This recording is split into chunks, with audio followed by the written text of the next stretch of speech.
Welcome back to the Football Terrace. Player of the Year. That's the topic today. That is the debate today. Can't wait to go through this. We're going to be tiering and ranking some of the best performing Premier League players in the league this year. The categories are good season, class season, overrated season, top class season, and star baller. So many names in there of top and high performing players this year, from Declan Rice, Luke Shaw, Ilkay Gündogan, Kevin De Bruyne, Son, Mount, Salah, Diaz. They're all in there. Rashford, they're all in there to come and have your say. Bruno Fernandes. So we're really looking forward to debating that with you. Remember to smash that like button. Share this on your social media streams as well. We will be taking your super chats. You know the rules when it comes to tiering on here. £5 up or down, one category. £20, move them anywhere you want. If you want to splash out like some of the big boys have done in the past and create brand new tiers, you can get that done for a slim 50. You know how this works. We're going to bring the panel on there as well. We've got a really good panel tonight. I'm excited about this. We've got man like Prime, Kesh, Harry, Igal, Neeks. We've got Cornroy backstage. I'm going to be bringing in a few seconds. How are we, gents?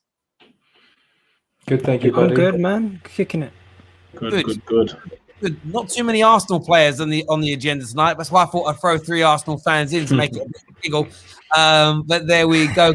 Conroy is here as well. We're going to bring him in now as we're sharing the screen.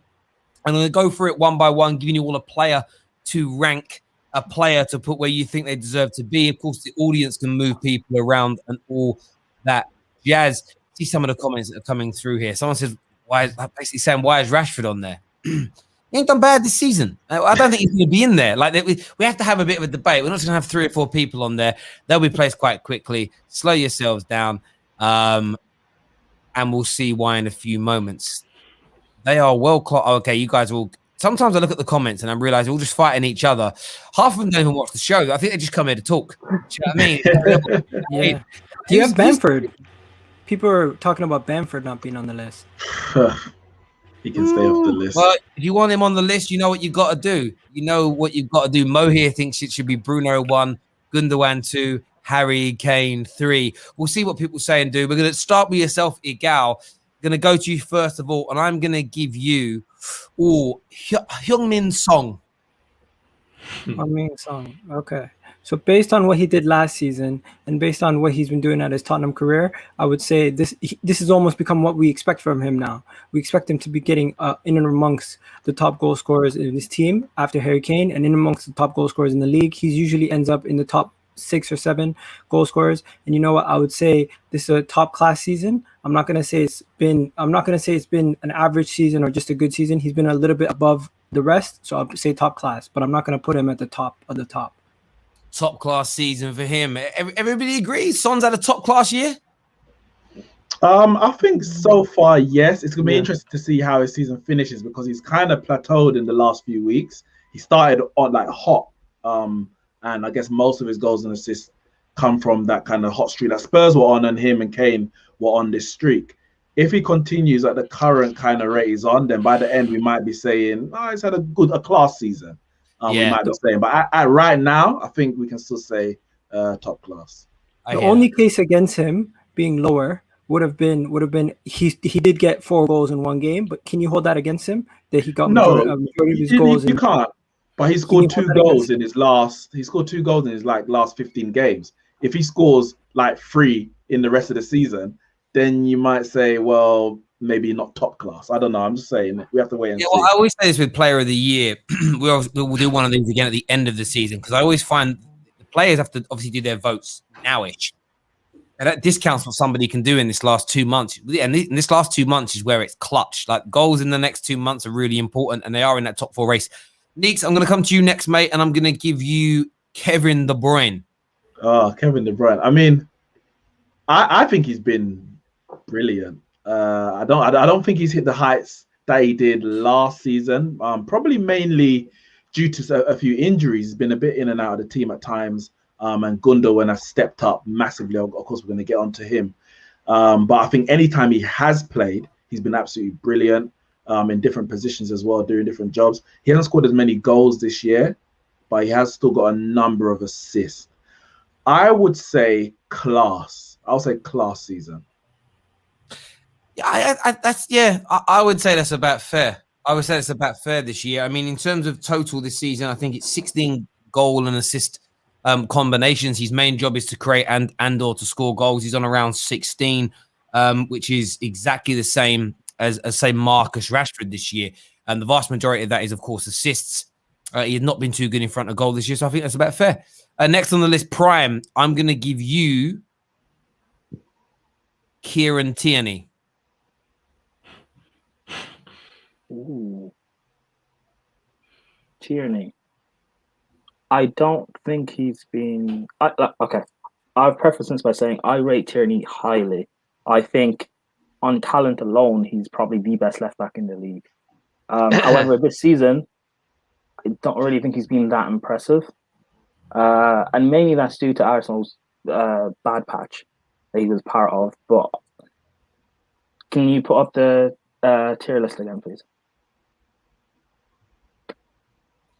Have you got splinters in your bum? No, I don't. I would say I'd put him in overrated season. Wow. Kieran Tierney, you put in the... Remember, we all get a trump card later on if you want to move someone. If you feel there's been a bit of agenda at play here. But Kieran Tierney has been moved. No agenda. I love this guy. I rate him highly. See, I don't, and I disagree with you because I don't think Tierney's the best left back, but I think he's been superb for Arsenal this season. So that's how I feel on it. It's an interesting one there. We're going to go to Kesh next. Kesh, I'm giving you John Stones. I think you have to put John Stones star baller, personally. Wait, how many star ballers can we have? That's the player of the year. What, you can have one in there? Yeah, that's for the player of the year, yeah. Sorry. I'll take it back out then. I'll put him in top class season. Top class season. I think you have to give him his credit, man. He looked like he was on the way out. He managed to get his chance and he took it with both hands. It's been a long while we've seen a stern defense like this that don't really concede many. So I'll give credit where credit's due. Yeah. I think he's on 4 goals also, so it's crazy. That's such a good... And do you know what? I know that a lot of the credit goes to Ruben Diaz, and we'll probably get onto Ruben Diaz a little bit later, but do you know what kind of stands out to me is John Stones has also been brilliant. A lot of people say it's because him and Diaz has brought the best out of him. But it could just be they're both bringing the best out of one another. Like their partnership just seems to work. And I know they were both top class defenders, but Rio Ferdinand and Vidic, just their partnership was absolutely sublime. Sometimes two players just go together and complement each other so well. And he had an excellent season, there's no doubt. Harry, coming to you, mate. I'm going to give you Cancelo. I'd say he has had a top class season. I reckon he's probably been the best fullback this year, the most influential fullback. When you think about the likes of Trent and Andy Robertson, I know they've been off the boil, but he's added something different to that fullback role this year. Almost like, I know we've seen inverted fullbacks before, but he's almost created this new role in this City system. So I would say top class season. Yeah, I don't think anyone's going to overtly disagree. I was really intrigued today to see the stats that came out in relation to fullbacks that have created the most amount of chances in the Premier League this year. And it's Luke Shaw, number 1, 52 chances created. Trent still second on 47. Robertson, 45. Cresswell, 42. I just assumed that Cancelo created a lot more, but based on how they play, based on how far he gets forward. I'm not saying you only judge a fullback on how many chances they've created. Defensively, Cancelo's been absolutely amazing as well. But I also think it reflects massively how good Luke Shaw has been. And on that, I'm going to Conroy first, and I'm giving you Luke Shaw. Where are you placing Lukey Shaw? It's not the best one to give me, but to be honest, Luke Shaw, I would say he's had... Can you go back to the screen, Terry, so I can see the options, if that's okay, mate? Yeah. I would say a lot of people probably want to say he's had a top-class season, but I've always been, I think Luke Shaw's had enough time to establish himself as a left-back, so the fact that he's doing it now, I think he's had a good season. I would say he's had a class season. I wouldn't say he's had a top-class season, and that's my opinion on that. People might disagree, but that's how I feel about it anyway. Don't get me wrong, against Man City, he was superb. That was a special performance, but I would say a class season. I mean, what more would you want to see from Luke Shaw for it to be top class? I just see when like Robertson last year, I'd say like Robertson in maybe the past 2 seasons has been left back of the year in the team of the year. Probably should have been 3 seasons because somehow for some reason Alonso got in it the year before, but he shouldn't have. I don't know. For me, maybe I'm just looking at it the wrong way. I feel like Shaw has been good. Terry, you'd be a better critic of that, but I just don't think he's been at Robertson's levels that he's produced for the past 3 years, not including this season. You see, the thing is, Conrad, and I'm not even overly disagreeing with you because I think it's somewhere in between without it being overrated, but somewhere in between class and top class. But when you compare fullbacks in general to Robertson and Trent, especially last season and the season before, it's very difficult because no other team actually uses their fullbacks in the way that Liverpool does. So if you're expecting a certain level of output, or even reliability or reliancy, I should say, rather, on other teams' fullbacks compared to Liverpool's, they're always going to be diminished. But when you speak about the fact, the stats that Terry said earlier, that he's created the most chances of any fullback, including Trent and Robertson, considering the way that Liverpool play and Man United don't, I think it's not this season. Liverpool haven't played that way this season very well. No, they have. They haven't been very successful at it. They've done it. They play the same way. They just haven't been very successful at it. But I would say, Robertson's he's creating more than Chilwell. He's still creating more than Cresswell. He's still creating more. No, that's fair enough. I'm not saying you're wrong, but I think to compare to Robertson to say they were doing something that he wasn't, he would never do that because Man United don't play that way. That's a fair point, mate. Yeah.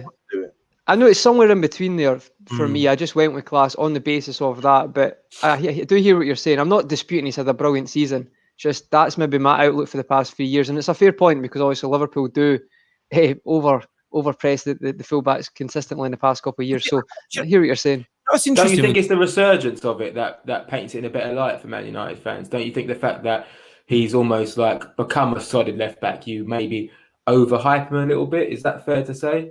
I do get what you're saying in terms of we've been waiting for this kind of season and he's finally having it after all this time. I mean, he's 25 years old, but he has been around for about 5 years, went from Southampton to now. But even outside of that, he's still performing better than the rest of the left backs in the league, regardless of how he had performed in the previous 4 or 5 seasons. So I'm not even disagreeing with class, but I think when we're analysing to the Trents and the Robertsons, it's because of the way that Liverpool play. Where I would probably defend Luke Shaw is the fact that last few seasons, defensively, look, he's made mistakes like all defenders do, but he's been pretty sound.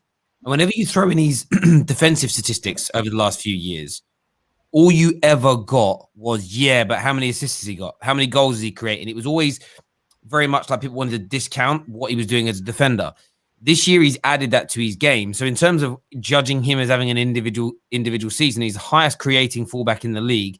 Defensively, barring that Spurs game where he was absolutely atrocious early on in the season with the rest of the team, he's defensively been excellent. His fitness levels have been good. He's been one of our key players, both going forward and backwards. And I mean, to say that, I would say I think he's been the best performing fullback in the league this year. I don't think he is the best fullback in the league because there are others that are better than him over a period of time. But I would say that in terms of overall performance, he's been absolutely phenomenal. But we've got him in class. The viewers can change that a little bit later if they want. Make sure you're smashing that like and share button, people, right about now. Now, I'm doing my first pick. And I'm just going to pick Marcus Rashford and get this out of the way real quick and easy for me. And I'm just going to put him into... I'm going to put him where I put him yesterday in the Young Player of the Year. I put him in good season. I think Premier League-wise, 16 goal contributions is very, very good. Started well, but a little bit like we said with Son. Son's had a much bigger impact getting 21 goal contributions this year.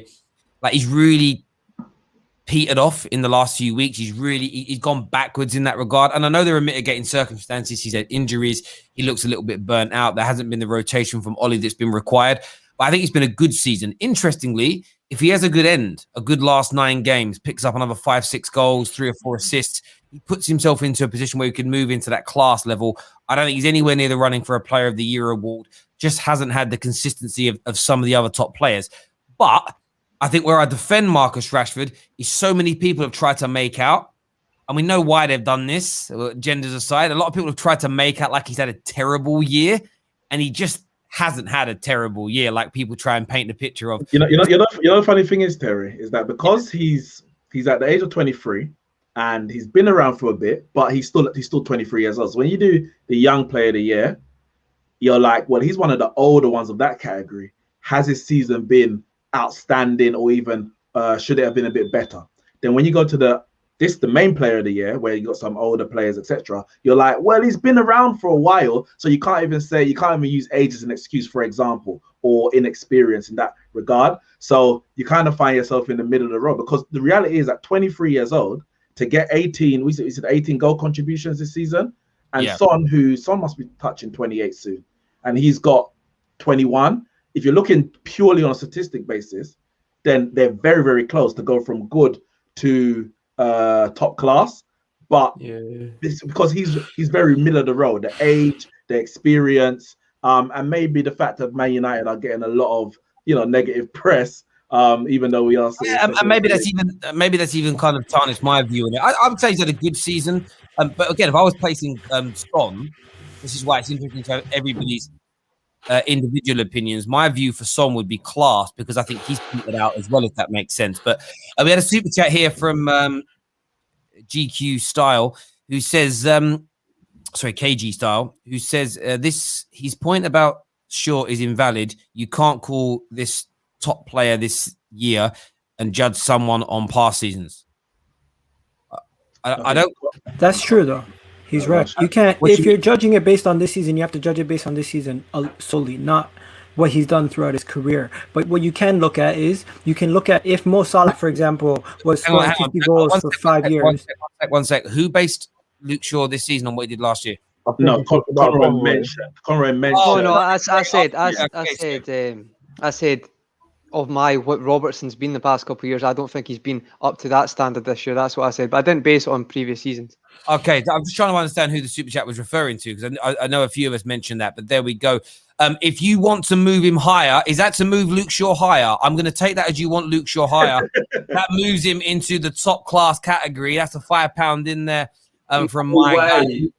Moving him forward. I'll need to get the burner account open. For a £5 work. So next pick is going to go back to Igal, and Igal, I'm giving you Jack Grealish. Yo, Jack Grealish, I love the guy. Obviously, I want him at Arsenal. Every club wants him, but I'm going to say this right now. He's been outstanding. He's been playing great this whole season, but he is the focal point. That's his job. That's what he's supposed to do. I'm not going to put him in top class solely because of that. He's doing what any out and out talisman would do. Statistically, yes, he's in Aston Villa. I'm going to say, you know what? His season has been slightly overrated because we're putting him in the same bracket as the top players in the world, which he's not yet. He can get there. Don't laugh. I'm being serious. Oh, so hang on. Let me get this right. You're putting Jack Grealish. You are putting Jack Grealish into overrated. Based on pundits' opinions, fans' opinions, putting him in the top players in the world football, he's not there yet. Wow. That's fair. Who wants to counter that? But are we comparing him to other players in world football, or are we just saying that this season he's been one of the best and most consistent performers in the Premier League? Well, you have to look at why. You have to look at why. If every single pattern of play, every single touch of your team in the attacking third comes through you, you're gonna rack up the statistics regardless. You will, but you have to be good to make those statistics. So Gareth Bale got Player of the Year because of that as well when he's at Spurs. So it's I get what you're saying, Gal, but he's still got to prove it. He's still got to turn up. You have to understand, he's taking on the mantle, and you can see the difference in that team when he's missing. You've seen Villa been dropping points recently. He is the focal point, and you can't judge him off the categories of how good a player is. You have to judge him based on what he's been producing overall this season, and I think he's been top class. Listen, it's a gal's point. He's put him into overrated season. The viewers can change it. Someone might change it with a trump card a little bit later. My view is this. Mixed feelings from the crowd. If you see, there's one person saying I'm a big fan, other person saying I'm right. So mixed feelings from everybody. I get that. I understand that. That's why I'm not necessarily saying you're wrong. The one thing I kind of disagree with I've seen it a lot this season with football fans, is if the ball gets played through Grealish to create, that's the only reason that Grealish has good numbers. Where I disagree with that is that means you're saying any player could deliver those numbers if they played in that system. So when people say things like Katie, Bruno only scores the goals because he's almost the system is worked for him to be the final piece of the jigsaw. Well, then Pereira would have been delivering those numbers as well, wouldn't he? It's not. You have to take in that consideration that Jack Grealish is creating more opportunities in games for his teammates than KDB does for Man City. That's because he has vision. And that's because he can beat. Do you know the biggest thing with Jack Grealish? Even though his passing is good, his through balls are good, his eye for opportunities is great. With Jack Grealish, it's his ability to beat a man.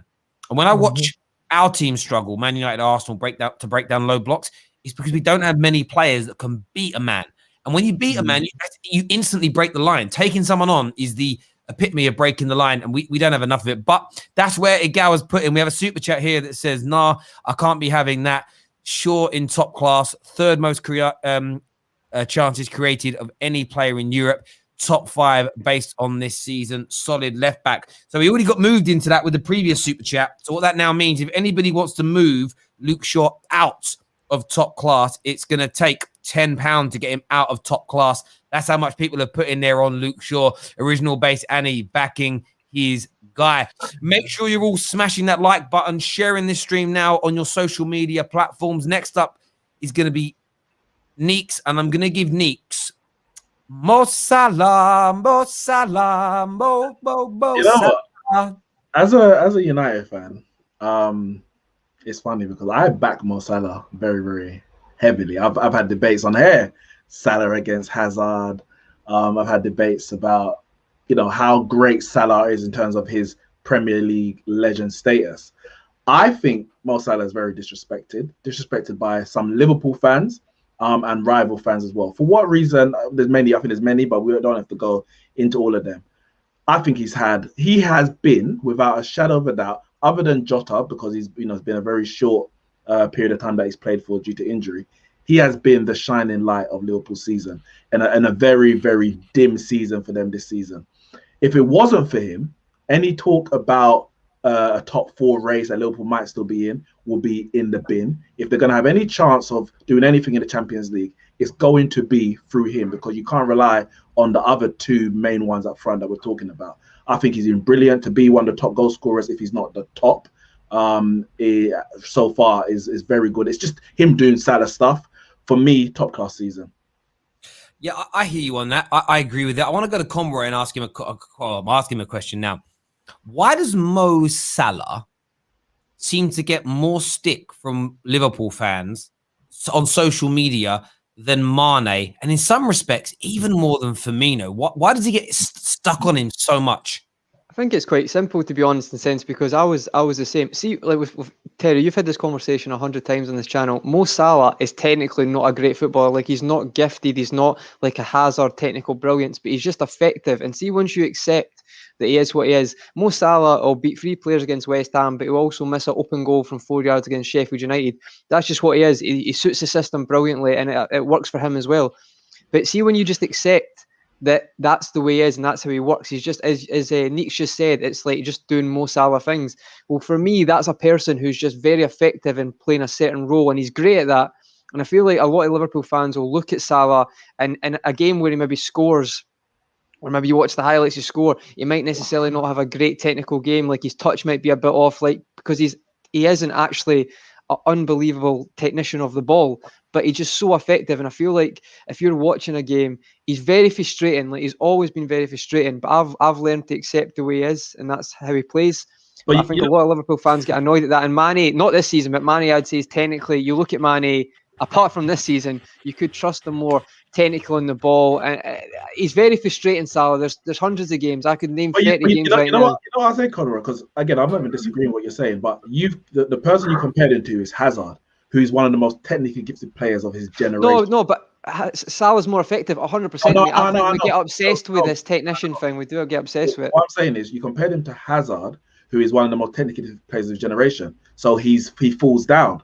But how does he compare to a lot of the other players, let's say in the Premier League, where I think because he's not Hazard with his technical ability, but he is Hazard and more with his numbers, people play down his numbers because his technical ability is not up there. But I'm like, well, if you compare players on his level, let's say technically, his numbers are far superior. You know what it is for me? Absolutely, mate. Conrad, Absolutely. If Salah isn't technically, there's one thing you guys didn't mention. He has to live up to the billing of that season when he scored, what was it, 50 plus goals? I don't even know how many goals he scored that season. That when you hit those heights, any drop off, there's going to become a little bit of voter fatigue. And people are not going to say, you know what, even if he scores 47 goals that season, they're going to be like, you know what, you didn't get 50 like last year, so we're going to give it to Van Dijk. Just, I feel like no matter what he does, he's going to have to live up to that season. I agree. I agree. I think in some Liverpool fans' hearts of hearts, they thought they were going to get and we all get this little feeling when a player starts scoring lots of goals, we're going to get a Messi, Ronaldo type player that's going to bang in like obscene goals every single year. And he's just never, it was an anomaly, but he's still outscoring. I mean, this season, I think he's still got 20 goal contributions this year. I think if you actually look at them, he got 22 last year, and did he get 22 the year before? And then the year before that was he has 20 goal and assist combinations so far this year. Bamford's on 20, which is maybe Bamford really should be if Salah isn't technically gifted or technically gifted, I feel sorry for everyone else because he's not though, mate. Like this is a highlights thing. One second. Like Son 20, and we're saying that he's had a top class season. Bruno Fernandes and Harry Kane are the only two that are away from him on 26 and 30 apiece. But on that technically gifted element, I don't understand. I agree with Harry. What do you mean by he's not technically gifted? He's not. So what I mean, no, listen, guys, I'm actually not arguing with this. I'm saying it doesn't matter. I'm saying you better to be more effective. I'm just saying that Salah, you could play a game, right, and Salah could get the ball, and you know if a ball comes out from the sky, right, he's not. That's what I mean. There's no other way to describe it. Technically, he's got flaws to his game, but it's not a huge deal. But lots of times in games, this is not one off. He'll get the ball, he'll lose it, he'll get a ball, shoved into him, and he'll have a poor touch. Like he's not got a great touch on him all the time. Like as I say, this I'm not making this up. If you watch like 90 minutes of Liverpool, he does have moments like this all the time. I don't. Again, I'm not saying he's the greatest technically, but I think his technical ability is downplayed because his technical ability is not as good as his efficiency. His efficiency is all the way up there. But let's say his technical ability is here. But the reality is, most players' technical ability is probably here or even lower. I think technically he's still a very good player. Forget the goal scoring part. Look at the goal that he scored against Spurs. Yeah, mate. But you're picking moments out. When you watch a lot of game, his shooting's not always amazing. It's not. Conrad, you can pick more than one because I say the way that he even got into the position to score the goal was technical ability. The goal that he scored against Chelsea, I think was but see, I know you're going to go to that straight away. I can already guess you're going to do the Roma goal. But didn't he get the award for the guys? Well, do you know what I say that? But this is what more goals than more assists than Mane. I agree, mate. I'm not arguing. Guys. It's a myth though that he's bad. Like the way people describe it is he's bad, average technically. He's not. He's brilliant technically. Of course, there are some out there that are better, but he loses. Okay, him compared to Mane. Over the last 2 years, I just went and got the facts. Mo Salah will have, on average, 3.2 unsuccessful touches per game. So that's a first touch that leads to a loss of possession and is dispossessed 2 times per game. Mane, that everybody's saying is technically superior, has 2.9 unsuccessful touches per game and also gets dispossessed twice per game. So there is almost zero difference between the two of them. See, it's not a stats thing, Teddy. When you're watching the game, you can see it. It is a stats thing. Because again, what will happen with Mo Salah? It's called an availability heuristic. He may have a touch in a game, which is terrible. It's like, see how badly he lost the ball there. But Mane might lose it, but it isn't as memorable a bad touch. So you don't look at it in the same way. Lukaku had this problem. Lukaku's first touch was the biggest thing people focused on. He actually used to lose the ball less per game with his first touch than the other 7 or 8 elite level strikers in the league. The problem was with him, when he did lose it, it was like he'd go to control it, hands over his head. So you remembered his bad touches more.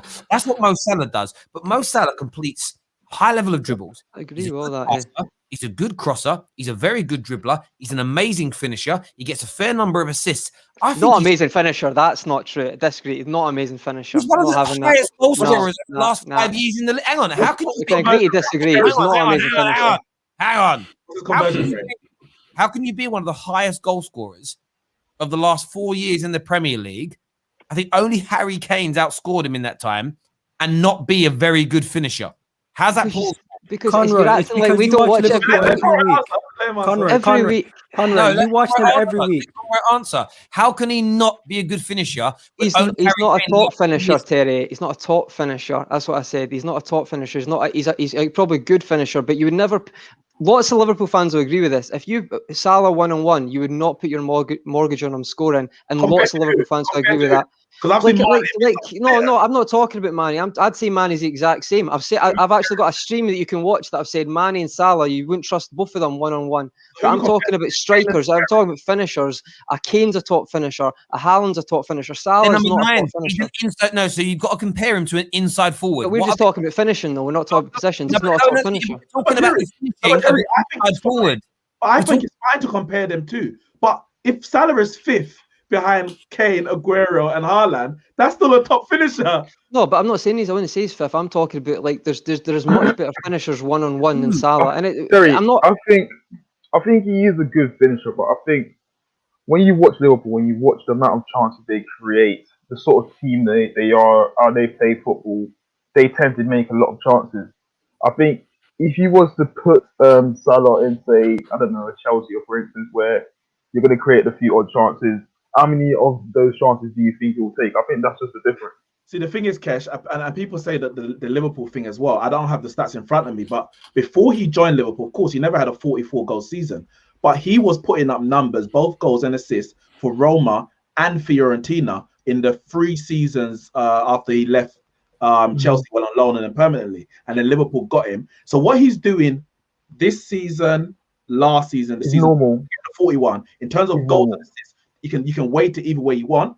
Yeah. He was doing this in Italy. I know it's Italy. I know it's not the Premier League, but he was already very efficient in what he was doing. I agree with you. I think what it is Salah's got a bit of the, you know how people try to compare other players, forward players, like the Messi and Ronaldo. I think based off his first season when he had such amazing numbers, everyone's expecting to replicate that every season. Yeah. But this is the normal Salah. This is Salah.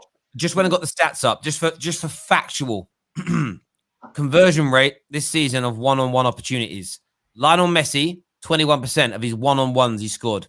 Cristiano Ronaldo, 25% of his one-on-ones he scored.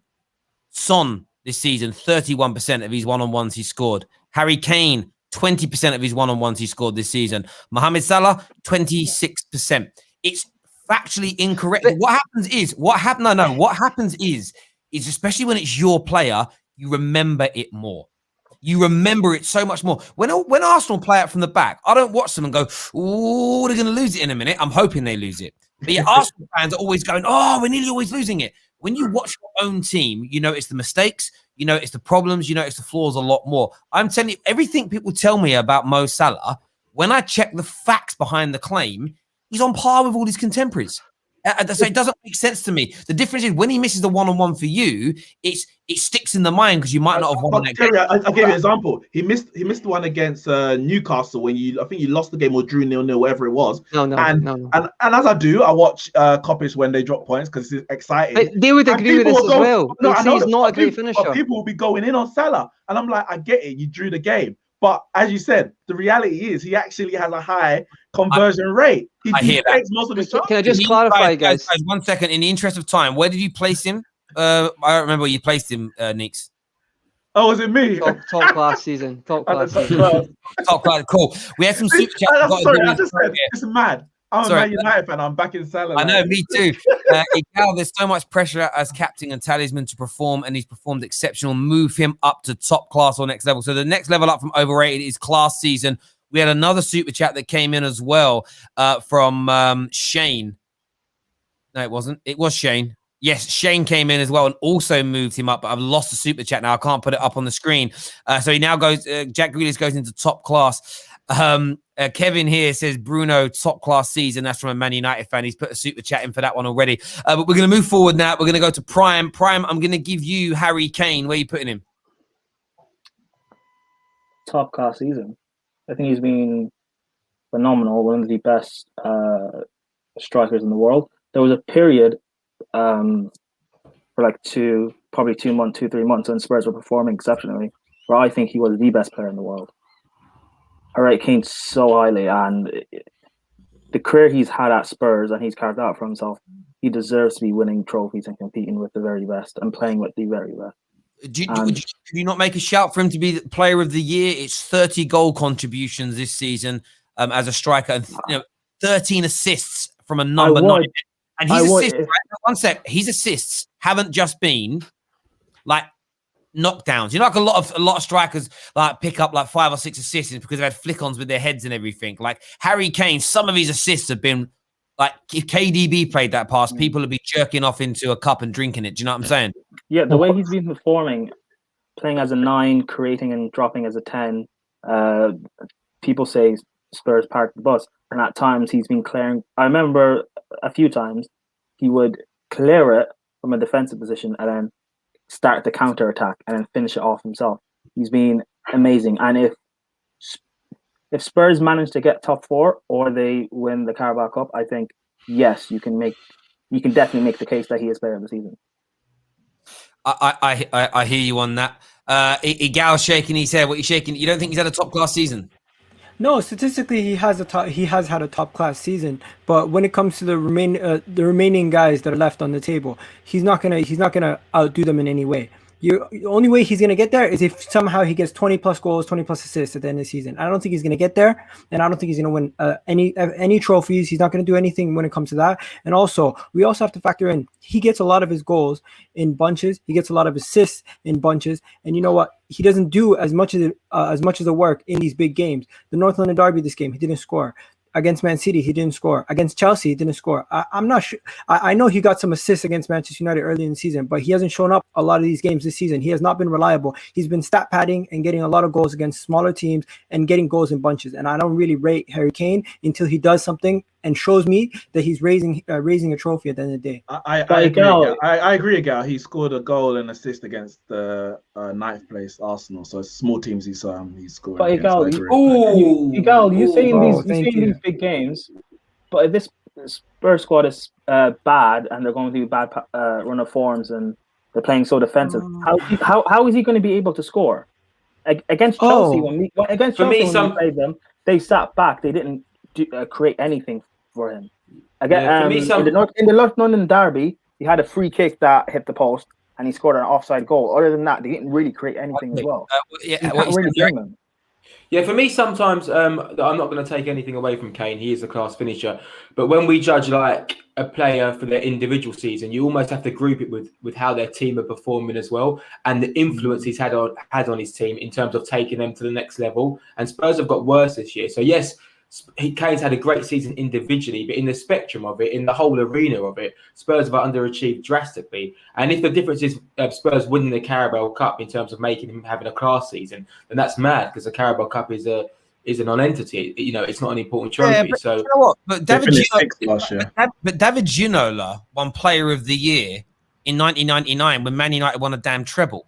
Like, you can be the best player in the league in a particular season, but not be part of the best team. Spurs, I think they did actually win the League Cup that season, to be fair. No, I think Scott Parker got Player of the Year once, and West Ham got relegated, or did something like that. No, but that was the PF. That was like the Writers' Player of the Year. FWA. I do get what you're saying, Terry. I just think it's hard to. Yeah. Go on, sorry. I hear you on that. But Harry Kane's been put in top class. We're going to keep this moving forward. Next on the list, we're going to Kesh. Kesh, I'm going to give you Dominic Calvert-Lewin.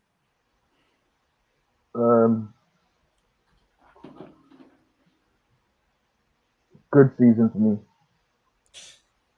I agree with you on that one. He started the season quite well. It dropped off. He was getting he was getting overacted quite a bit. Saying he's one of the best strikers in the league and everything, but I think he's a bit of a target man specialist. He doesn't really bring much to the game. They find him in the box and he will score. But other than that, he doesn't really do much. Yeah, I think if James Rodriguez stayed fit, it might have been a little bit different. I know he's better with his fitness issues, but yeah, I agree with Kesh. I think he's got a lot to his game though, and I think he can go on to be a top centre forward. He may do. I put him into that same category as I agree. I put him into that same category as Rashford because it was a lot of it was at the start and it's petered out a little bit. Next on the list is Harry. Harry, I'm going to give you an interesting one here. Declan Rice. I would say Declan Rice has had I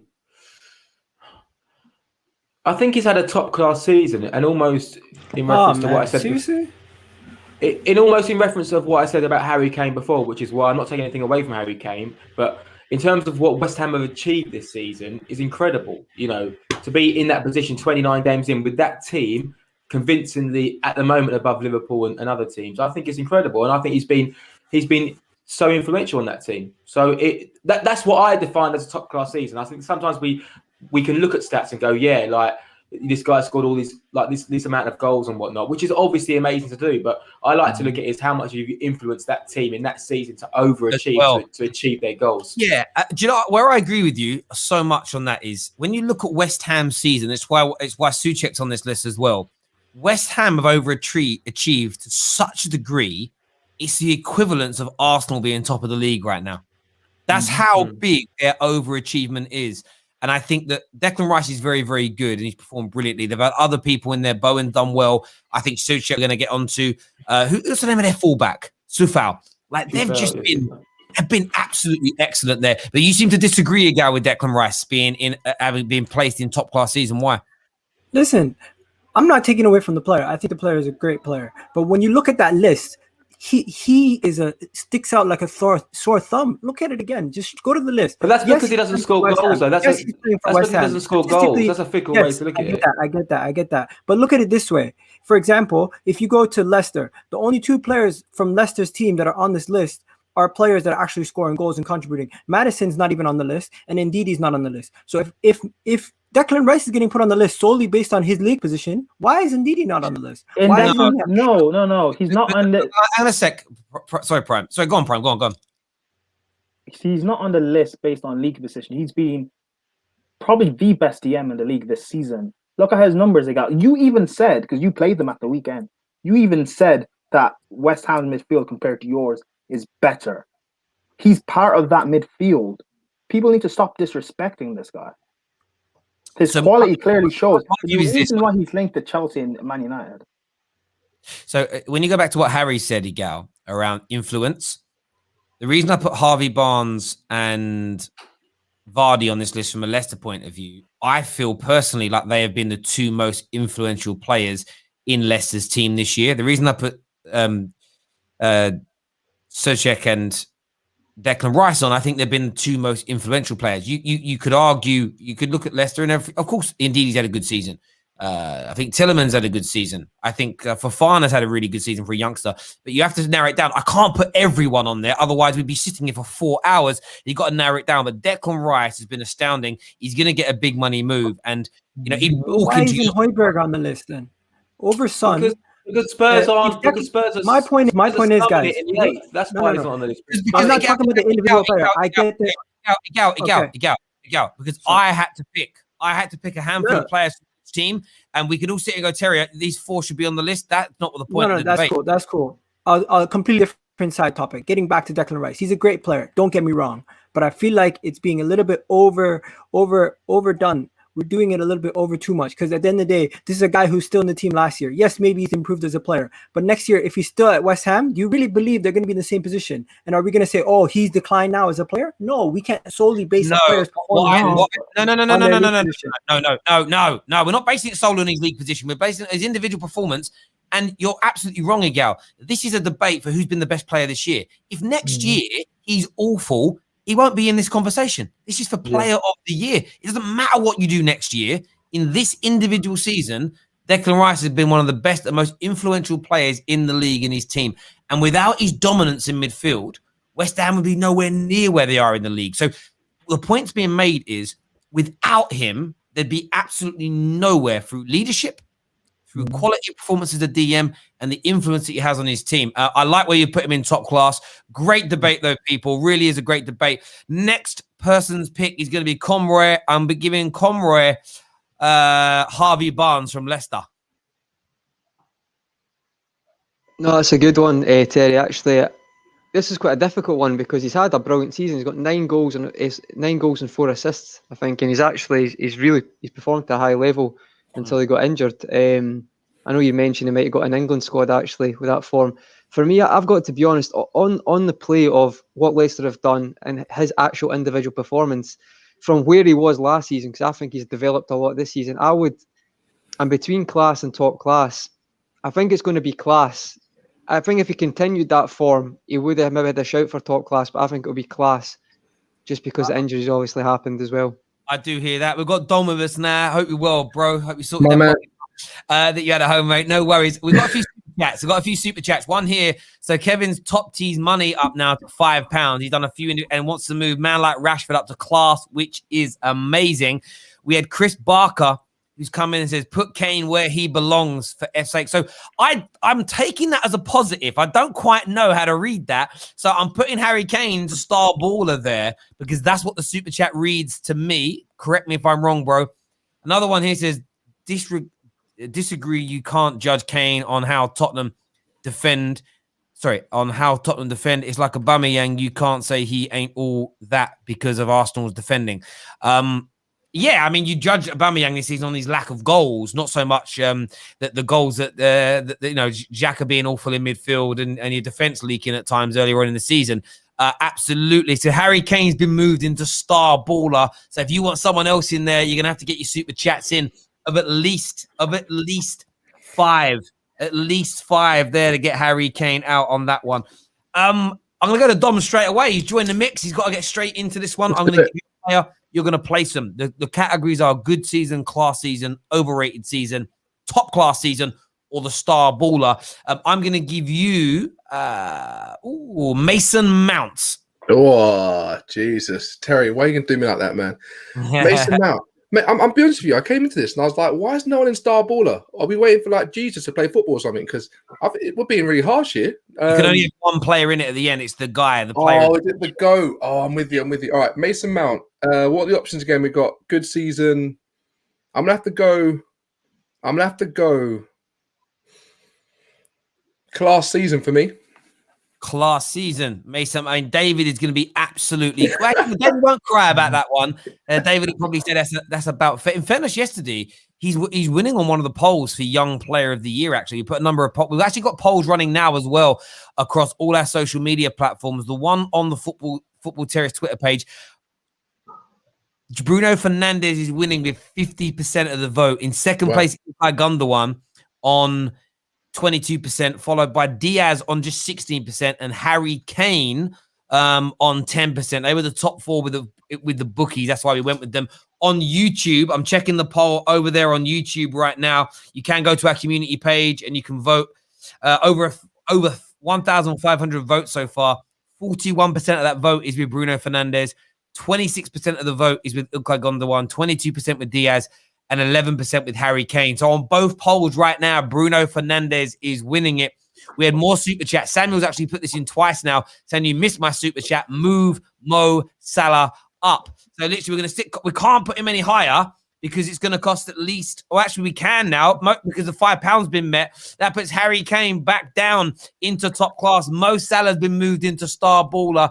Keep your super chats coming. Next pick. The next pick's me. Who am I going to go with? Oh, sorry, Terry. Yeah, wasn't the Harry Kane one $9.99? Yeah. What happened is £5 to move him up or down, and then the other £5 secures. So someone. Okay, I got you. It's about topping up that way. So Mo Salah's been moved into there. I'm gonna go with Souček. I'm gonna pick Souček and keep this one nice and simple. For me, I think he's had a class season. Yeah. I think excellent, and I wouldn't be surprised if a few of the big boys come along and say in the summer make some big inquiries to try and take him away from West Ham, because I think he's been absolutely phenomenal. Is there an argument there that it could be top class, mate? Because like 9 goals for West Ham, like, for his position, what else is he meant to do in the sense of? But maybe that's just you're never going to be top class if you're that type of player. I mean, that's a fair point. Would anyone else put him higher? No. He has the same amount of goals. Expectations up a bit, man. We got come on. Look. It's a football match here, right? If you're playing a big team, a big team, I'm not going to bring two sets into my team. I'm trying to look for the elite of the elite. But this of is the an elite. individual performance, though. It's not looking at elite players. It's to see how that person's performed over the year or the Yeah, season. but if they performed good in the year, they become elite. So I'm saying, if you look at the season and how they're playing, what they're doing in games, and he's great. But for me, he's a great super sub. Great super sub to come on. But when I'm talking about people that can affect the game in such big ways, not just through the goals, but in terms of their presence, their aura, they can go into any team and affect that team. That's when I start to say that they've had a really top class season. Do you know what I mean? What I'd say was for me, why I put him in class season rather than top class is the goals have been good. But when I look at sort of the football, the play, he isn't the guy that's dominating the games, dominating the on a footballing basis, like we've seen Declan Rice do, like we've seen Jack Grealish do. I know he's a fullback, but Cancelo do. Like they're playmakers. They're holding the ball. He's been very clutch in terms of his goals. Amazing from set pieces. That's why I put him there. But the viewers may want to change that. We're going to go to you, Agal. Next, you've got one of the final picks, and I'm giving you Ilkay Gündogan. Okay. Based on the midfielder getting the amount of goals that he has this season and impacting the game the most, I genuinely feel like this man has been the star baller this season. Ilkay Gündogan has taken over. No. He has single-handedly taken over. No. Let me finish, bro. You're not gonna let me finish. What's going on here? Like, seriously? Ilkay Gündogan, you guys rate Jamie Vardy. He has the same amount of goals as Jamie Vardy. The man's a midfielder, right? Ilkay Gündogan, when it comes to his assists this season, yes, he has not been contributing assist-wise in the Premier League. He only has one assist in the Premier League. That's horrendous. But when it comes to overall impact in the game, Ilkay Gündogan is top class this season. He was a sleeping beast in that team. Imagine having him as squad depth over the last 2 seasons and bring him into the season this year. Man City have an absolute gem in their hands. He aged like fine wine, like Kesh said in the past. This man is, what is he now? He's 30 years old and he's doing this. I'm going to say to you guys, I think Ilkay Gündogan has a strong case to being team of the season, obviously guaranteed for me, and to be player of the season, he's going to be top 3 up there at the end of the season. Right now, for me, I put him as star baller ahead of Mo Salah. It's an interesting one there. I mean, we're putting them both in that category for now. I think what's interesting, what you put on there, you're putting him in a star baller for the impact that he's had. I'm going to go to Neeks next because it filters in nicely. I'm giving you somebody who's a midfielder in a worse team with a worse coach with no system, who has 26, not 13, but double the goal contributions this year. Where are you placing Bruno Fernandes, Neeks? Bruno Fernandes has to be star baller. 100%. I mean, to be honest, the rest of the league is lucky he joined in January last year, because he would have 2 PFAs back to back, even without any title. Tell me when that's happened before. Like, he has been absolutely, 1, he's been brilliant for us this season. 2, he has been influential. So it's one thing, you know, you say you play well, but when you're the most influential as well in that team, so how much impact have you had? People will say, "Oh, penalties." I think he's probably second for goals, non-penalty goals this season. So you can put that to one side, leave that argument out there. He's also got double figures for assists in the Premier League. I mean, the guy, and he is clutch. He's clutch in terms of scoring winning goals, assisting winning goals, scoring winning penalties, if that's what is required. The guy is everywhere on the pitch. When the team needs something, he's demanding the ball, dropping deep if he has to, getting the ball and making things happen. For me, Bruno Fernandes is an absolute shoe-in for star baller, player of the year, whatever you want to call it. And one argument that's going to come up, and I'm sure it will, is, well, he's not going to win the league title. Well, I would love that argument to be used for all the previous PFA players of the years, because take the one off De Bruyne and give it to Van Dijk, and take the one off Mo Salah and give it to De Bruyne for that year, and take it off Gareth Bale and give it to Van Persie, etc., etc. It's interesting. A lot of people put on the penalties. Now, Ilkay Gündogan's only scored 1 penalty this year, but if he hadn't have missed some penalties, I think he's missed 2. So he could have 2 more goals this season if he hadn't missed penalties. How about yourself, Dom? You said you agree with that. Would you put? Bro, 100%. If we're looking at Gündogan, whatever you call him, like, he's got 1 assist and Bruno's got 10. You're having a laugh.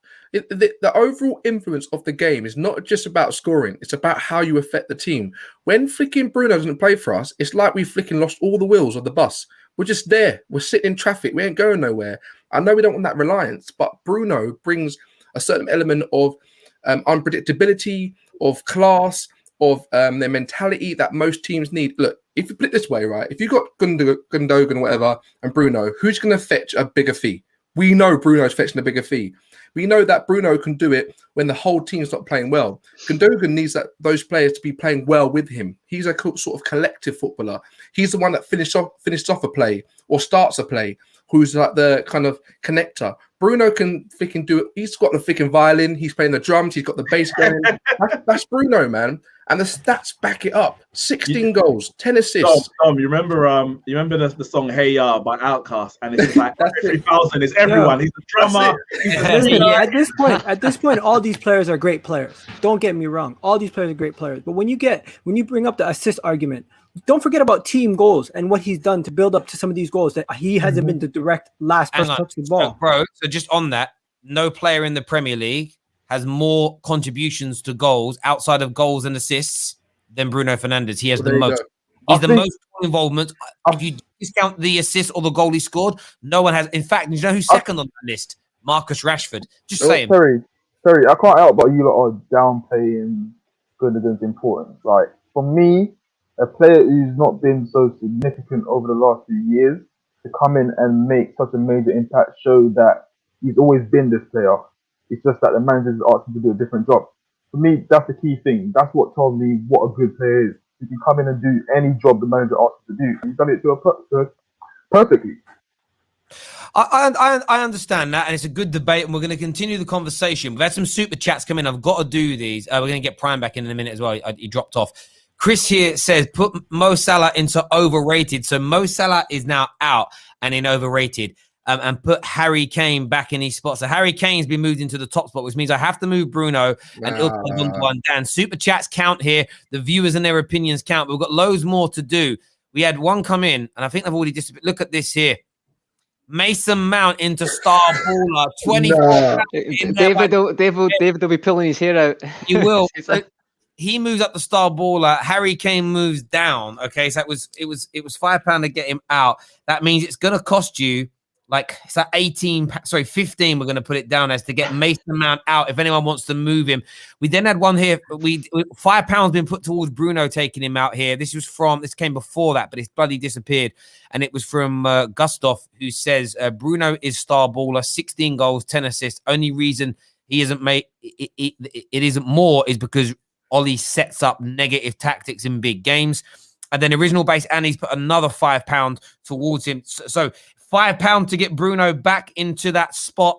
15 for anybody else after that massive super chat there from man like Tuchel FC. We have got a couple more players to place. Then you can keep getting your super chats in, people. I'm going to go to Kesh with this one, and I'm going to give you Jamie Vardy. No, actually, I'm not. I'm going to give you Ruben Diaz. Sorry, Ruben Diaz. For me, this is one of the best defenders I've seen come in from a country in Europe, come straight into the league and settle immediately. Like, the guy is exceptional. I know we speak about Van Dijk and everything, but I think he's made just as big of an impact on this 50% as Van Dijk did in Liverpool. If you look at how Man City struggled last year without that focal point, that voice in the middle of the defense, and they found it with Ruben Diaz. You see the chemistry between him and Stones. I don't think that's just a coincidence. I think this guy is perfect to a T for City, and he brings the best out of Stones, just like Stones bring the best out of him. Listen, I mean, so where would you place him? I'm putting him star baller. Star baller.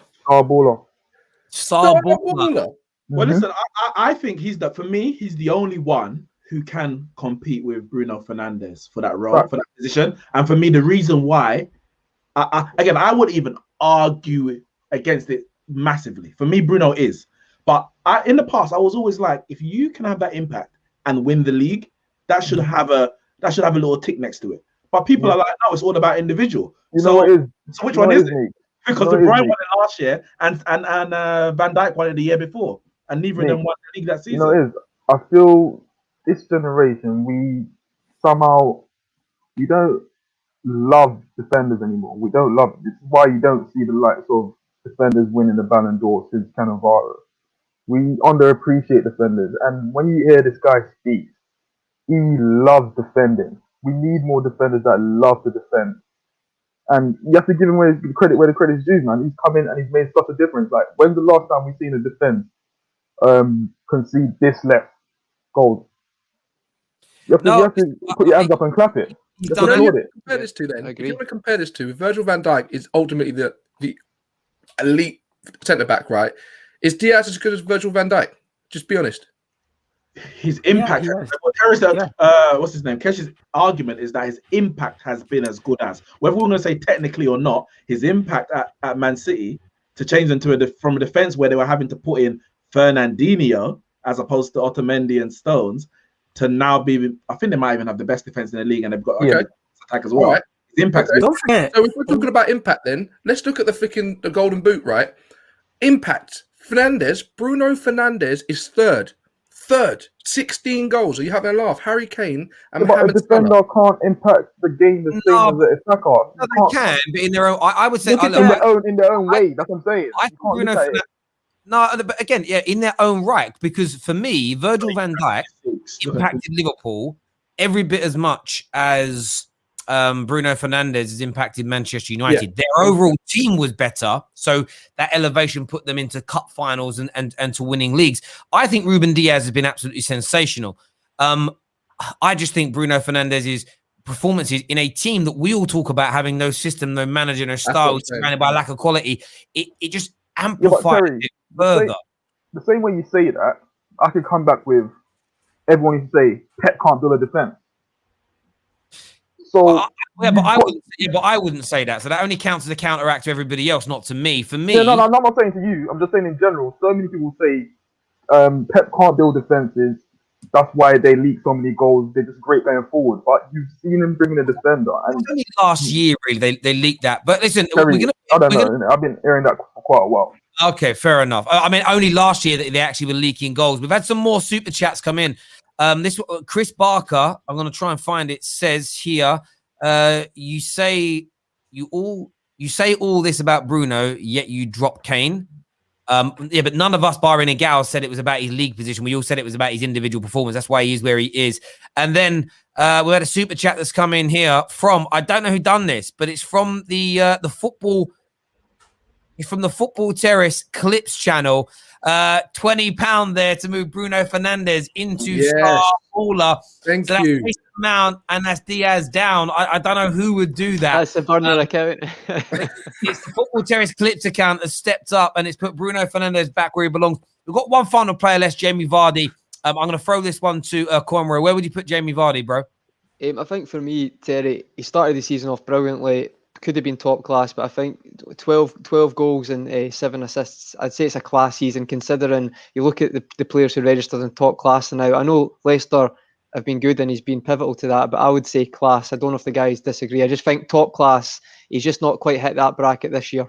I would have said good. I would have put him down 1 to good. The man scored like 1 goal in 12 games. Started the season off really well though, Kesh, didn't he? Started the season off brilliantly. I think so, but yeah. I mean, but I was saying if we're gonna put Calvert-Lewin and good point. Calvert-Lewin. Rashford moved up because I think Rashford wasn't good at first, which I agree with. If we're gonna put them two there, I would probably put Vardy around the same. But yeah, Vardy's not the same.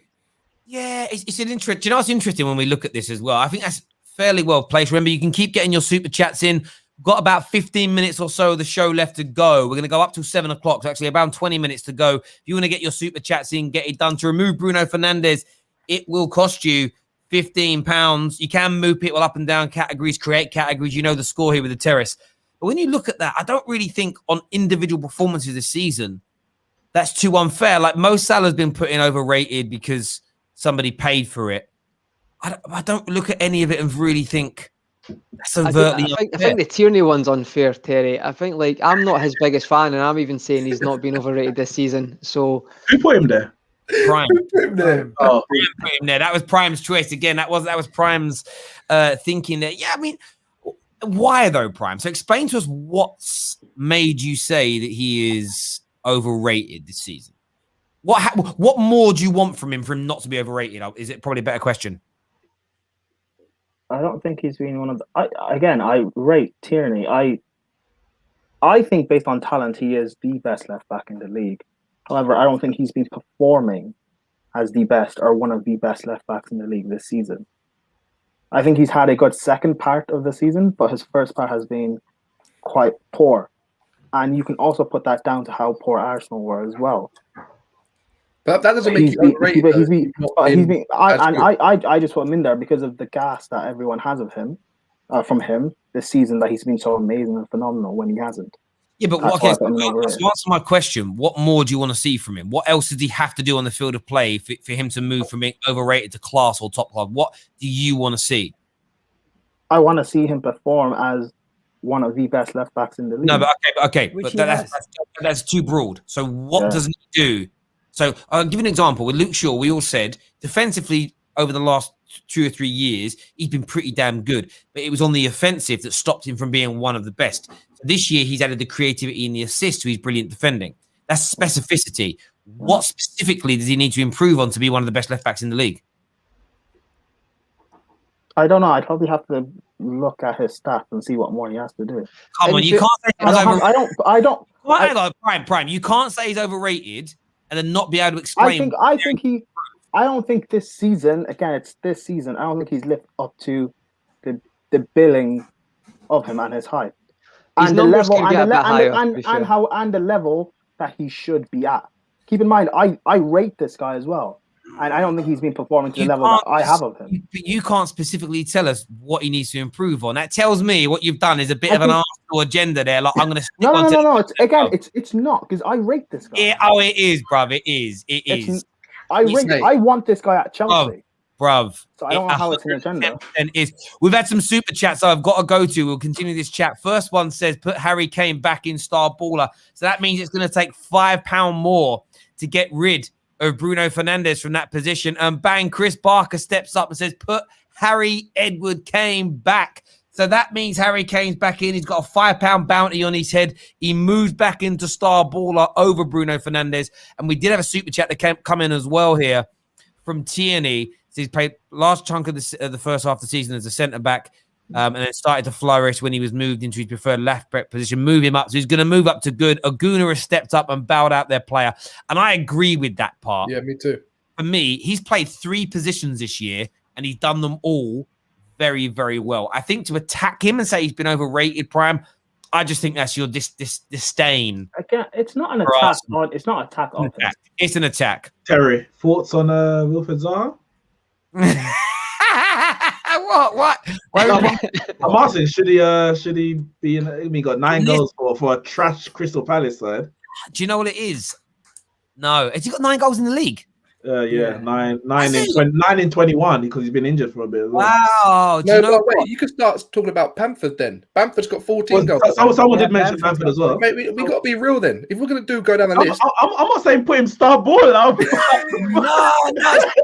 You know what? Again, maybe there's a bit of bias here. Like for me, I kind of, generally speaking, I went with teams that were sitting inside the top 6. And if I'll be honest, I did my research by reading a number of articles and none of those men were mentioned. Maybe we could. Do you know what I'll say to about Wilfried Zaha? I don't think he's really fair.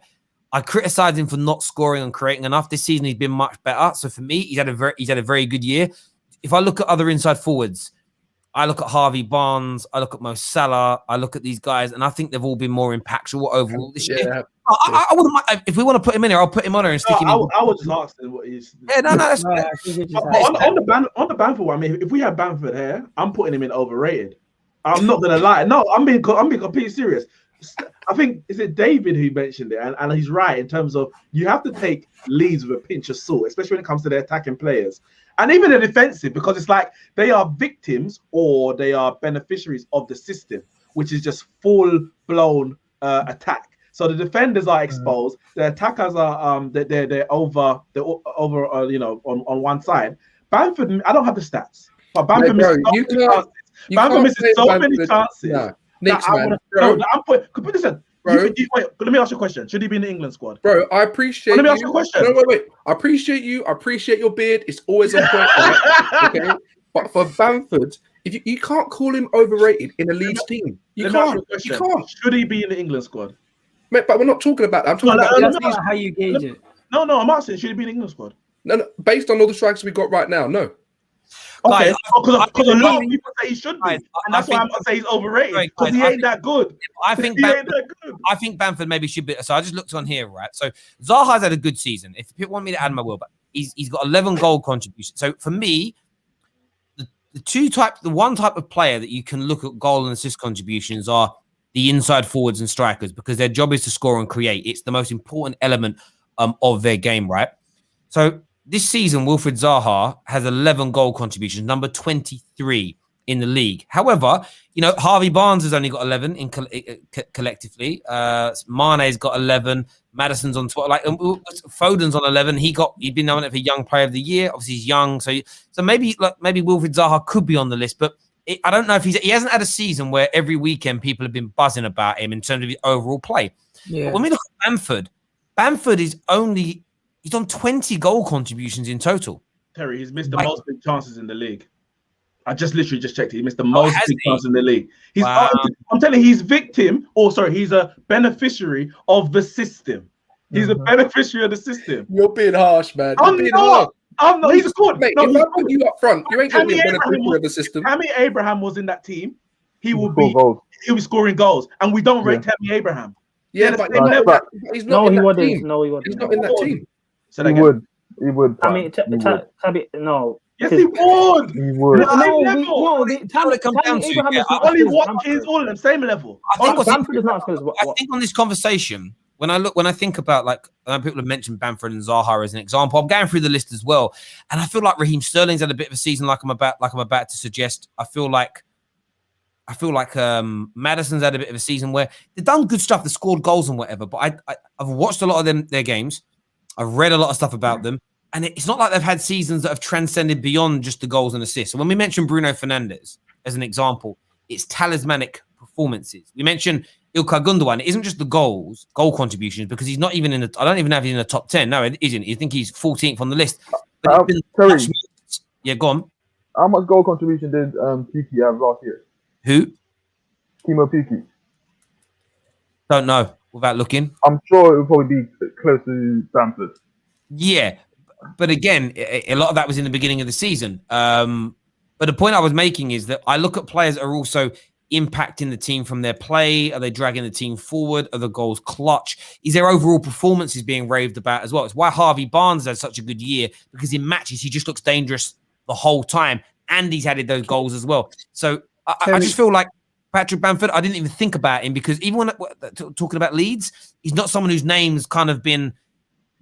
What's the word I'm looking for? His name, it's not like he's been the headline act. Like, I've heard a lot more about Rafinha, a lot more about Calvin Phillips than I have him. And that's from Leeds fans. And I watch the Leeds show. They seem to talk about those guys a lot more. So that's what I'm always led by. What are fans talking about? What the media are talking about? What the pundits talk about? And then what I notice in games as well. So that's why they're not on the list. I have a super chat I've got to do first, Agal, then I'm going to come to you. It says, move Declan Rice up. He's unbelievable Techers player. Wow, look at that. Declan Rice. Declan Rice has been moved into star baller of the season, and that puts a £5 bounty on his name to get him out. Declan Rice has been moved into star baller. That is hopefully John Murtaugh's watching this. Sign him up. I'm happy that he's getting the respect he deserves, because I was talking about this guy start of the season, and Chelsea fans were giving him so much disrespect. What were you going to say, Gal, before we went to the super chat? I just looked at Harry Kane's numbers, and I looked at the actual games to see if my theory of him getting a lot of goals and contributions in a couple games impacting his total average by a lot. Look at this. Against Southampton, just hear me out, guys, and let me finish. Against Southampton, Manchester United, West Ham, and Crystal Palace alone, those 4 games, he's contributed 7 goals and 10 assists in those 4 Premier League games. Take that away. I'm not taking that away from his total. That's outstanding. That's amazing. But I'm saying what he's done, he hadn't done it consistently throughout the whole season. He's gotten a lot of goals in bunches, and you know what? It's overshadowing the season that his team and he has been having as an individual overall has not been that good, even though statistically he's been up there with the rest of the league. I thought you might say that, yeah. So I did a bit of research prior to you saying that. He's actually scored or assisted in 17 of 27 games, I think, that he's played this season, which is more than, well over 50%. Now, unless there's other players who are scoring or assisting in a more than 50% or 60% of games, then he's either on par or better than the rest of the league in that. Even if he gets a lot of goals, whether it might be 2 or 3 or 4 in one game. Bro, you know, doing it game after game after game. I don't even think it even matters. I don't even think it even matters when they score. Look, I think it does. I think it does. You can start to get, he scored here. Oh, score the goals. Doesn't matter when. Yeah, but if you score 20 in the first 10 games and don't score for the rest. Yeah, no, I get that, man. But if that means that you win the league at the end of the season because you won those. I think you look at it in a certain degree. Equally, if you get 20 goals, but you're always scoring the fourth in 5-0 run, like in 5-0 route, sorry. But then there's someone that's got 15 goals, but they're all match winners. You might go with the match winner. But Harry Kane scored lots of match winners this year as well. Yeah. I think what you've got to look at, Igal, so your breakdown isn't wrong, but you then need to do cross-referencing. So you then need to go and check what all the other high goal contributing people have done and how many games they've scored in. Have they done it in bunches? Because you find that they have. You know, I sometimes watch Bruno Fernandes. He might go 2 games without scoring a goal, but then he'll get 2 assists and a goal in 1 game. So his ratio over those 3 games is 100% in terms of a goal contribution per game. But that's how most players are. Even when you look at like the Lionel Messi's and Ronaldo's, I've seen plenty of times where it's 1 or 2 games with nothing, and then it's man scored 4 goals. And we go, oh my God. We've had a massive super chat come in here. Mason Mount has been moved back into star baller by Thomas Tuchel FC. So that's 5 goals. That means it's going to cost £30. £30 to get rid of Mason Mount. The football Terrace community gets bigger and better all the time. Mason Mount has moved into there. I wonder if that's actually David having a bubble. David's gone right now. David's gone. Can you imagine? The fans are going to vote Mason Mount as the player of the season. That is going to be crazy if that happens. 10 minutes of the show remaining, people. Terry, I just looked at in terms of a bit of cross-referencing, and Bruno's also contributed in 17 games this season of the 29 that he's played. So Kane's done 17 in 27. Bruno's contributed in 17 of 29. Mo Salah, if I'm correct, has actually only contributed in 12 of 28. Do you know, it'd be really interesting. Just go and check.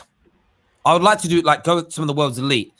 I would love to check Lewandowski. Oh, he's going to be like 100%. Again, but I want. I'll do it. Dominate the league. I'd like Lewandowski. I'd like to see Sancho. I'd like to see Haaland.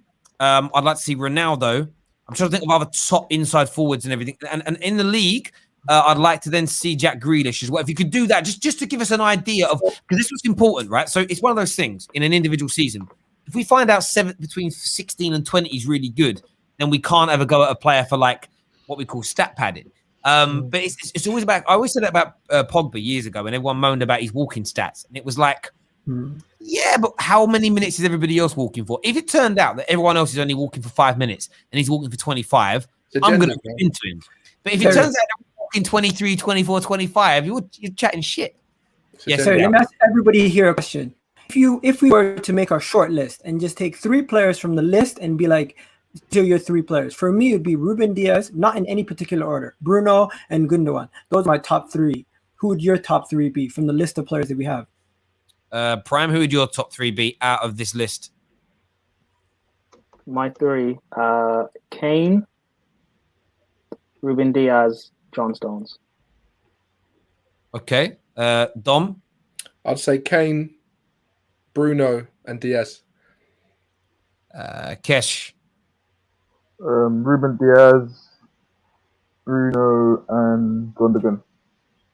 And how about yourself, Neeks?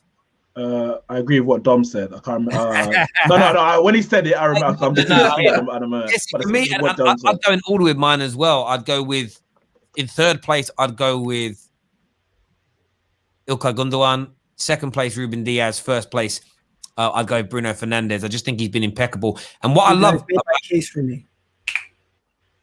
No. So I'm going Kane. Yeah, Kane 3rd, Diaz 2nd, Bruno 1st. Yeah. I didn't make you. I mean, I still think Kane's had a very good season. What I would love to see, and it's one of the reasons why the selfish part of me would love to see a new manager at Man United playing better football. I would love to see how many more goals and assists Bruno Fernandes could get. It'd be amazing. So much more. And you can now tell why so many clubs wanted him a couple of years ago. Why? Like we look at Liverpool, and Liverpool don't have a goal scoring or creative midfielder. You can tell why in a very direct system, there's a lot of counter-attack and turnover, a lot of hard work needed. I think Bruno in a Jurgen Klopp system would have just been, it would have been off the Richter. And it already is off the charts. You know, the guy's got 26 Premier League goal contributions this year. I'm not even sure what he has in all competitions. I haven't even looked. The comment super chat here that says overrated. Move Mo Salah up. So Mo Salah has been moved up into class season from there. So thank you for that super chat donation. We have officially 5 minutes of the show to go. If you want to change any of this around, get your super chats in now, people. No one currently in the overrated. Little Calvert-Lewin down there in good season only at the minute. Maybe some people feel that's a little bit harsh, but that's where he sits as it stands right now. That's the nature of the beast. All right, Terry. So, in terms of goals and assists, or goals or assists in games, Lewandowski has contributed a goal or an assist in 21 out of 25 games. Wow. So only 4 games he hasn't contributed a goal or assist. Erling Haaland has contributed a goal or an assist in 15 of 21 games. So only 6 games he hasn't contributed either a goal or assist. Cristiano Ronaldo has contributed a goal or assist in 15 out of 24 games. Jack Grealish has contributed... Jadon Sancho has contributed a goal or assist in 12 out of 21 games. So just over 50%. And Jack Grealish has contributed a goal or assist in 11 out of 22 games. So 50% exactly. Let me just get Messi's up quickly. And don't forget about Mason Mount, who's supposed to be amazing, bro. Yeah, I just find it again. The thing is, it's a little. It's hard when you look at Lewandowski. He's playing in an amazing team in a league that they've got a big monopoly in. If that makes sense, that's why the one thing about the Premier League, it's harder here because I think there's an overall higher quality of teams. Although the peak teams in Spain and Germany are amazing, I don't think the overall quality is. Man United. Messi's 19 games he's contributed out of 26. Nick, do you need Lukaku? On this? I think Lukaku will probably be high up there as well. Yeah, bear with me. There has to be a level of eye test also. You can't just do only stats. That's fine. Of course you can. No, of course Kane passes the eye test anyway. His passing is ridiculous. Of course, that's what I spoke about earlier when we were talking about the Bamfords and the Wilfried Zahas. When I look at a Harvey Barnes, technically brilliant, but it's beyond just the visual how good they look. It's how they elevate a team. Do they keep their work rate, their perseverance, how they support their team defensively. One of the things about Man City and Liverpool, when Liverpool at their pomp, we look at Man City this season that goes under the radar, which is why some of the Ollie outers may, if they get a manager that wants to play like that, they may get a really rude awakening. And I can't wait to see the cognitive dissonance. It will be like watching someone run. Even what's like one of those funny videos where someone runs into like a closed patio door or a window and they're just like bang and shocked. When someone like Anthony Martial maybe doesn't play because they don't track, they don't run, they don't hunt the ball down enough, you may not regret completely if the team are winning. You might find that some of the players in our teams that you say are the ballers don't have the work rate, the press rate, or the physical resistance to be able to work at that level. What I love about the attacking players, for instance, at City, you look at Raheem Sterling in a decent year, but you'll see him work his socks off. He'll run back, win the ball back. And I was watching the FA Cup game at the weekend with Man City, and every time, like, Everton tried to get forward, there was just someone tracking them, winning the ball back, running, hurrying them. And I think all those elements, I see it with Harvey Barnes. I'm looking at the list of people here again. Bruno Fernandes is one of the things I love the most about him. His work rate on top of everything else is absolutely phenomenal. And I think that those things just elevate people above and beyond just eye test and stats for me. Yeah, 100%. Same with Mason Mount. Look, I'm not saying Mason Mount's not a good player. I'm not saying that in the slightest. But what happened was in the image that he came in with Lampard, people were like, okay, he's my player. Lampard trusted him from Derby, and he's playing better than people thought he would in a team with superstars and big money. But that's clouding people's judgment on how good Mason Mount actually is. Do you know what I mean? How good he's got 5 goals and 3 assists. I know that's numbers, but you need to be doing more than that than then running around and doing stuff. When he scores, people are like, yes, Mountie, all right, yeah, cool. But you need more than that, man. We need you to be affecting every single game. And then when you are not playing on that pitch, people know it. When Kevin De Bruyne's not playing, they still might win games, but they know it. When Bruno's not playing, same thing. Gündogan, whatever you call him, it's that sort of oozing class and quality. That's what we need, and that's what my level of rating. Yeah, I get that. Do you know what I think though? The one thing that the City players are protected by, which I don't think, say Bruno is, Pogba never has been at Man United. I think some of the star players, I even think Ozil was undone with this a little bit now looking back in reflection, is if they're not being, say as creators, we'll just look at creators for a moment. If they don't deliver, there's no other son of a bitch who's there stepping up. So Mason Mount as a 21, 22-year-old shouldn't have it around his neck that he has to be there every game. Equally, like Havertz was a lot of money, but he's a kid. Who else is stepping up, and what else does your squad have outside of that player that can step up? When I look at this, Gündogan's had a really good season, but a lot of it's come recently. His name weren't being spoken about in September, October, November, December. It was kind of onwards. But when he wasn't scoring all these goals then, somebody bloody else was. And I think that's where, when I look at City, there is an air of, I don't use it to attack them or put them down, but if KDB's had, for me, a good to class season, he hasn't been out of this world, but they've got all these other players that can step up. And that's what I want to see Man United elevate themselves to. So when we look at this list here, and Arsenal fans will think the same, when I look at this list, and I'm going to zoom in a little bit closer so that's easier for everybody to see. We don't need the bottom part anymore. I look at that. If you were to add Jackie Grealish into the Man United squad as an example, and you were to throw Harry Kane into the Man United team, suddenly from an attacking point of view, you've got two extra players of top class level that are there to step up. So if Bruno's having an off day, Jack Grealish, Harry Kane could step up and do what they've got to do. Liverpool's problem this year is that Mo Salah and Mane haven't been at the same level they normally are. And so so what it's done is exposed Firmino for his lack of goals to a higher degree. If Mane had banged in 20-odd goal contributions this year, Salah maybe 25 to 30, nobody would be noticing as much Firmino's drop off, and they wouldn't be noticing as much the other areas of the teams that have got problems. That's where City have just done their job so well as a club, that they just have that strength in depth, which means when one or two players are out injured, out of form, or being rotated, there's another son of a bitch to come in and step up. And it's frustrating as a rival, but it should be the benchmark for us to aim to achieve. That's why Gündogan's getting rated so highly, because this is a man that was squad depth 2 seasons ago, and he's putting up goal numbers that strikers should be putting up. That's why he's getting put up higher on the list. It's ridiculous, in my opinion. I think people that are in the highest tier, below star baller or top class, basically any top 6 team would want them in their team straight away. If you look at Bruno, I know people saying, "Oh, it's Man United bias." I get it. I'm a Man United fan. Don't hate me, right? But for a fact, Chelsea fans, Arsenal fans, Liverpool fans, Man City fans, you would take Bruno on your team without a shadow of a doubt. He's done it at Sporting. He's done it on a global level as well. And he's doing it at Manchester United, at a team that has been rebuilding Lego bricks for the last eight freaking years, right? So he can do it at any team. So that's where my level's at. If you can do it at any team, any top 6 team wants you, that's when you're a baller. And that's why I think Bruno needs to be a star baller. That's it. Yeah, he would be in star baller probably if it weren't for that big old super chat from Tuchel FC. But no, I agree with you. And I just go on, Nick. Oh no, just to answer Kesh's because he wanted Lukaku. So Lukaku's contributed in 16 out of his 25 games. Sorry, 26 games. And Mbappe 16 in 25. And what's 16 to 25? So Mbappe's so of the 25 games in the league that Mbappe's played in, he's either scored or assisted in 16 of those. So there's 9 games where he hasn't. 9 games where he hasn't done either. Lukaku was what?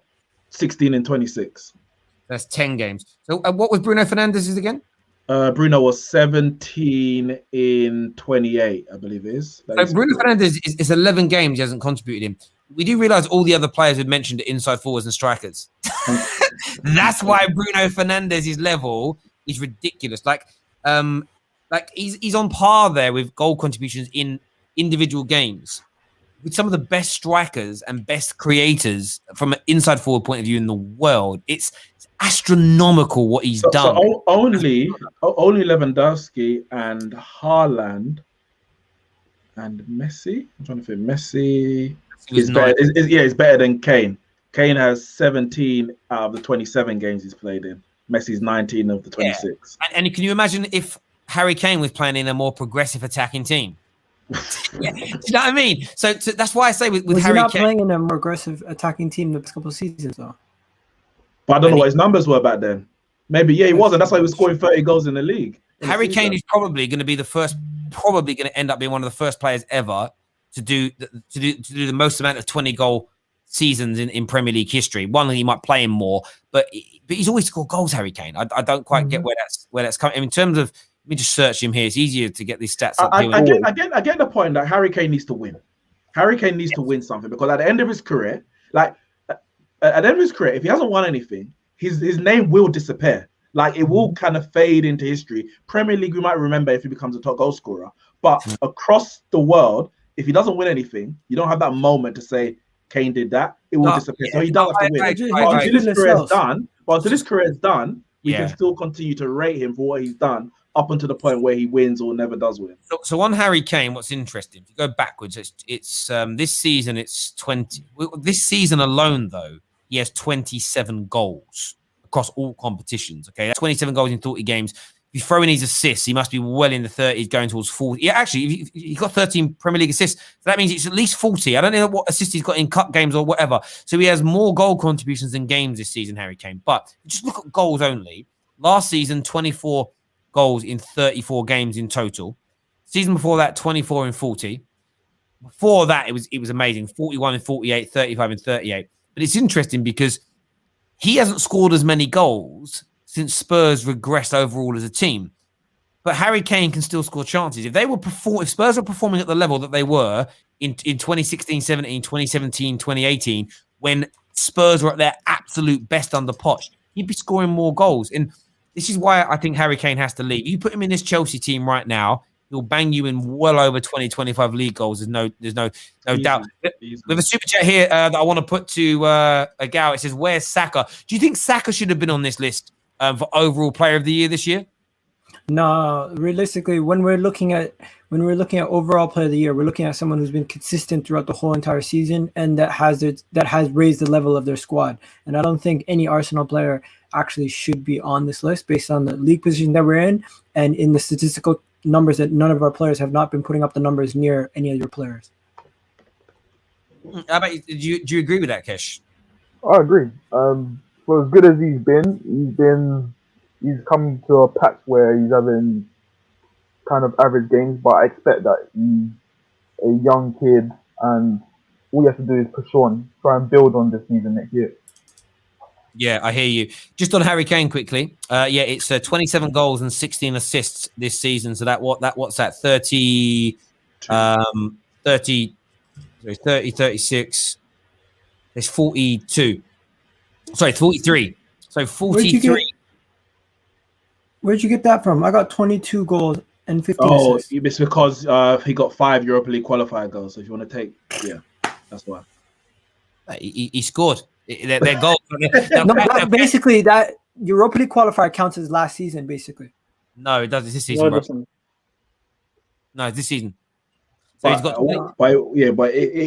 It's definitely this season. It doesn't count towards the Europa League goals, but it's scored this season. It's like Community Shield. Yeah.